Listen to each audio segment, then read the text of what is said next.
রাজনীতি থেকে খেলার মাঠ, পাক ভারত সম্পর্কের টানাপোড়েন সবখানে। পেহেলগাম হামলার পর যেটি আরও বেড়েছে, আর এর প্রভাব ছড়িয়ে পড়তে পারে পুরো উপমহাদেশের ক্রিকেটে, এমনই খবর প্রকাশ করেছে টাইমস অফ ইন্ডিয়া।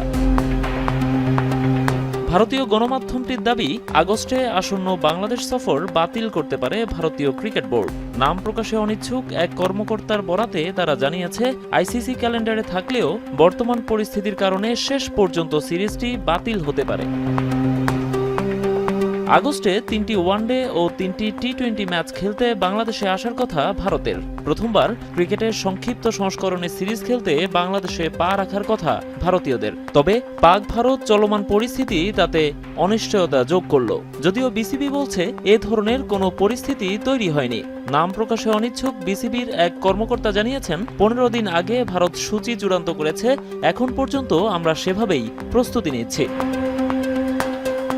কেবল বাংলাদেশ সফর নয়, ভারতীয় গণমাধ্যমটির দাবি, সেপ্টেম্বরে অনুষ্ঠেয় এশিয়া কাপও বাতিল হতে পারে। এবারের আসরটি নিরপেক্ষ ভেন্যুতে অনুষ্ঠিত হওয়ার কথা থাকলেও কোথায় হবে সেটি এখনও চূড়ান্ত হয়নি। এরই মধ্যে ভারত পাকিস্তানের সম্পর্কের যে হাল, তাতে দুই দেশ ক্রিকেটেও মুখোমুখি হওয়ার মতো অবস্থায় নেই বলে জানিয়েছে টাইমস অফ ইন্ডিয়া।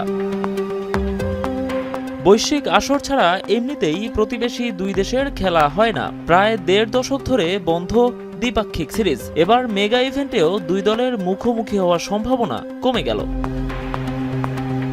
অবশ্য রাজনীতির লড়াইয়ের বাতাস ক্রিকেটের গায়েও লাগবে, তার আভাস কিছুদিন ধরেই পাওয়া যাচ্ছিল। পেহেলগাম হামলার পর ভারতের সাবেক অধিনায়ক সৌরভ গাঙ্গুলি বলেছিলেন, পাকিস্তানের সঙ্গে সব ধরনের ক্রিকেটীয় সম্পর্ক ছিন্ন করা উচিত। এর জবাবও দিয়েছিলেন পাকিস্তানি সুপারস্টার শহীদ আফ্রিদি।